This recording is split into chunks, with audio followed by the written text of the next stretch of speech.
Okay, ladies and gentlemen, we've got about 10 minutes according to the schedule, so straight in, straight under. Thank you. Okay, questions?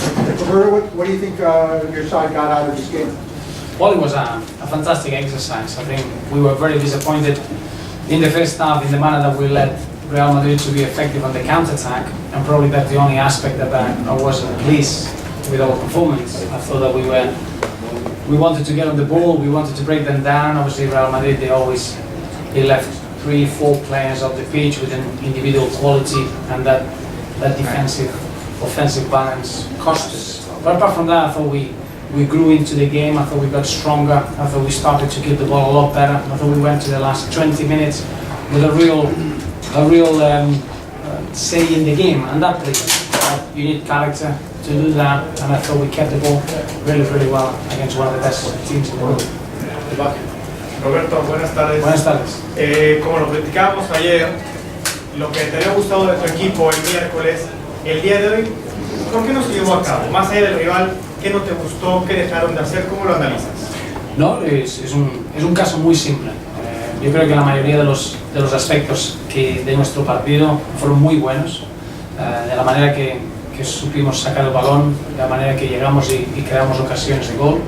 Lo que estuvimos muy desacertados fue en controlar un poquito el contragolpe del Real Madrid. El Real Madrid es probablemente, te diría, uno de los mejores equipos en el mundo con el contragolpe, cuando tienes jugadores como Benzema, Ronaldo, Ozil, Isco. Son jugadores de gran habilidad en 1 contra 1, no puedes estar en situaciones de 3 contra 3 o 4 contra 3, y eso es un aspecto que probablemente nos ha costado el partido. Pero la segunda parte empezamos de cero, si quieres hicimos un reset y ganamos, en mis ojos ganamos la segunda parte 1-0. La distribución del balón va a ser una de las características del equipo. 2-3 pasos cortos, ya saben dónde está cada uno ubicado para primero agruparse, conjuntarse y salir hacia adelante.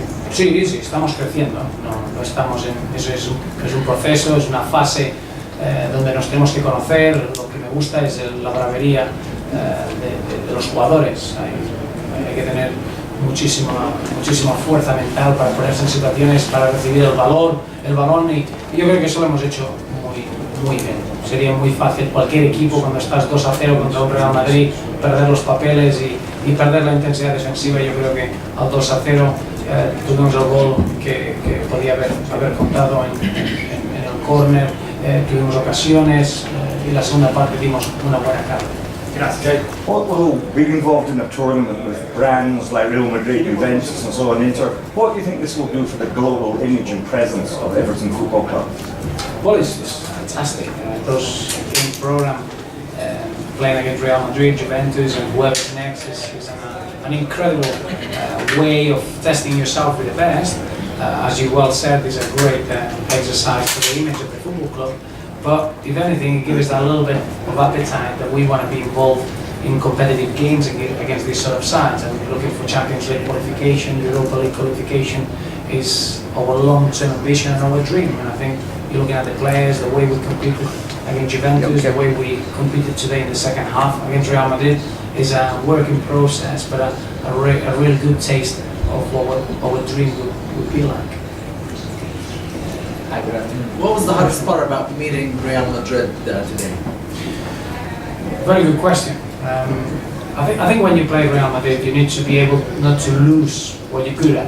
And sometimes you can be a little bit starstruck on the pitch, and all of a sudden you're not doing the things as well as you can do. And I thought that the first 20 minutes we were like that. We were a little bit anxious in possession. We were forceful. We gave the ball away too cheaply. And slowly we got into grips of the game, and we started to be ourselves. So I would say that being yourself against whoever you play is the hardest thing. But from a strictly tactical point of view, today we couldn't cope in the first half with the counter-attack of Real Madrid, and that effectively cost us the result. Roberto, we've seen you play with 3 at the back for most of this preseason, and today we saw 4 with Jackie Guntistan, with Heitinga as a defensive midfielder. How did the team play with this new system, and what do you expect to see going forward?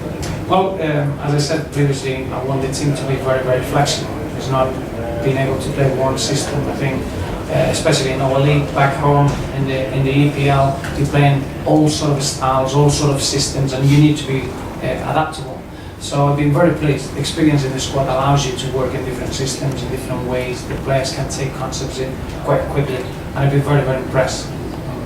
Working 3 weeks to be able to work with all those systems has been quite impressive, but it's a real strength of any team if you can be flexible. Afternoon, Roberto. Good afternoon. We saw Kevin Morales here playing in the wing position. What do you think of his performance tonight?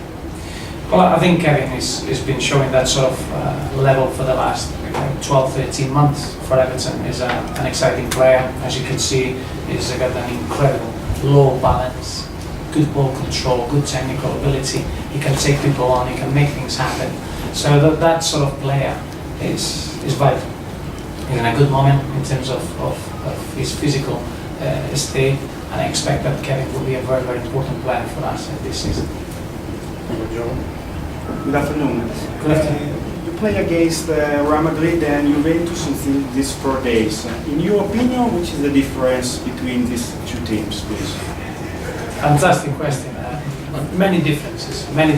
I think they represent their own leagues. I think in every football, in every team, you've got a bit of a background of your culture and the league that you play in. I would say that Juventus probably a bit more dynamic in terms of the system that they play. When you play a back three, you tend to open the games more. You need to be able to get in 1v1 situations all over the park.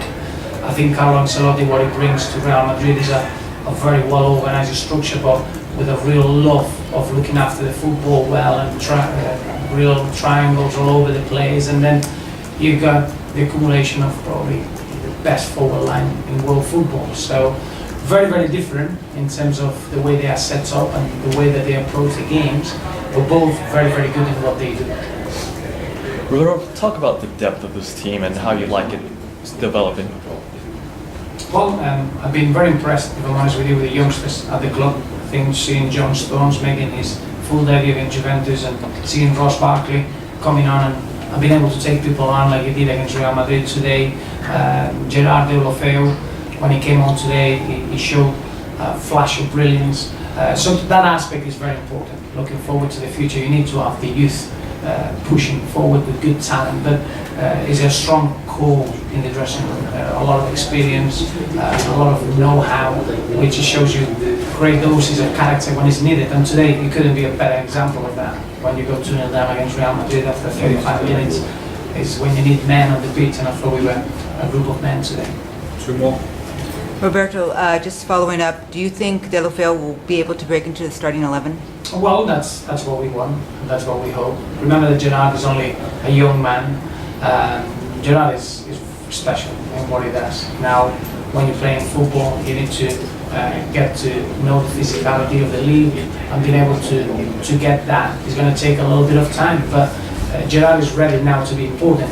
For example, today, if he's the one that gives you that final assist and he gets you a result, he's been an important player. So he will be a very, very important player. And I do feel that over the course of the season, he'll become a player that he can do that for 90 minutes. And remember that Gerard Deulofeu will be a football star in world football. It's just a matter of time, giving him the right development, and be patient enough in his development. Last one, gentlemen. About Marwan Fellaini, how do you get the best out of a player who's so good further up the pitch and good defensively as well? We saw flashes of both, so how do you get the best out of a player like that? Again, it's a little bit being flexible enough to use one quality or the other. I think when you get the quality that he has in both ends, it becomes a real good option. When you see him playing from Belgium, he plays a bit more deeper role at Everton. When we play at home, he can really give you a real threat in the final third. So it's just using his quality depending what we need to do and the position that we're playing. But he's a player that is enjoying his football, and when he does that, he's very, very effective. Thanks very much, everybody. Thank you. Thank you. Thank you.